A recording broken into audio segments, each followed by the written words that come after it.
Tuway mga idol, sinabawan natin at siyempre ito din ang pinaka masarap, ang adobong pusit. At siyempre mga idol, masarap yan kapag samahan natin na nagkakasiyahan ang ating buong pamilya. Hello po mga idol, magandang gabi sa ating lahat. Ngayong gabi ay magluto tayo ng sinabawang tuway at adobong pusit. Ito, nakabili po ako mga idol ng pusit at saka isda. Bukas na yan, lulutuin. At meron din tayong tamban mga idol. Kilawin natin yan para pares natin sa sabaw na tuway at saka sa adobo na pusit. Natapos ko na pala nalinisan yung tuway mga idol. At yung pusit din, kinuhanan ko ng ngipin at saka yung balat sa kanya parang plastic. At ito, nagumpisa na po tayo sa pagluto mga idol sa tuway. At kumulo naman po at sinunod ko na rin sa paglagay. Kasi madali lang po yung tuin yung mga idol at napakasarap po yan. Masarap yan mga idol, yung bagong panganak ay ito ang bagay talaga sa kanila.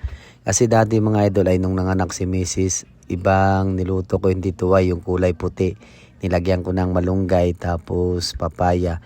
Sobrang dami talaga ng gatas lumabas kay Mrs. mga idol.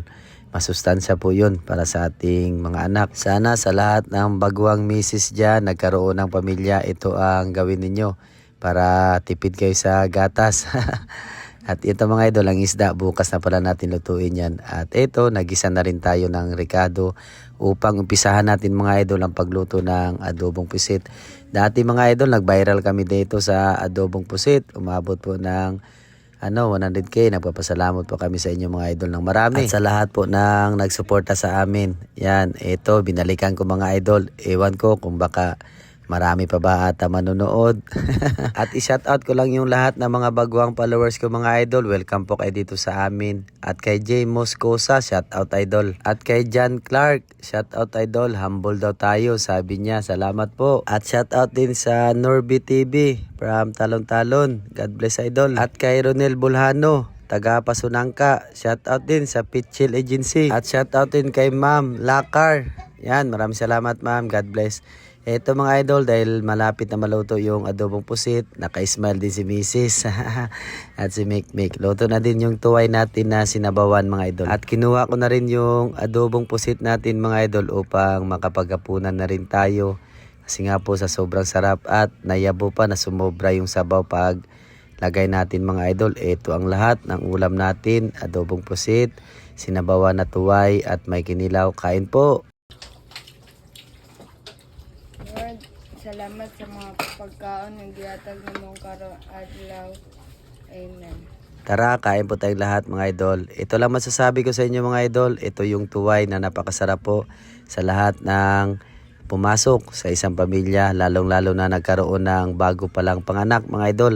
Ito ang lutuin nyo sa lahat ng tatay dyan. Itong gawin nyo para sa misis at sa anak nyo.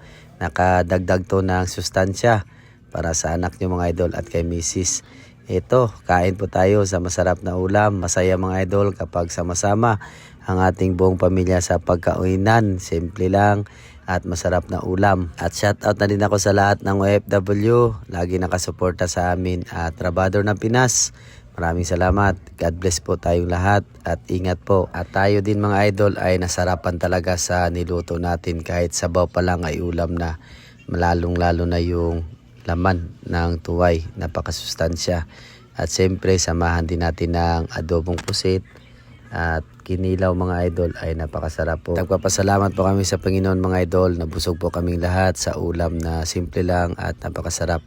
At hanggang dito lang po mga idol, maraming salamat sa panunood palagi na mga video namin at naway pagpalain po kayo ng Panginoon. God bless po sa ating lahat mga idol. Sana naman po ay mapalo ninyo ang page namin at ma-share mga idol.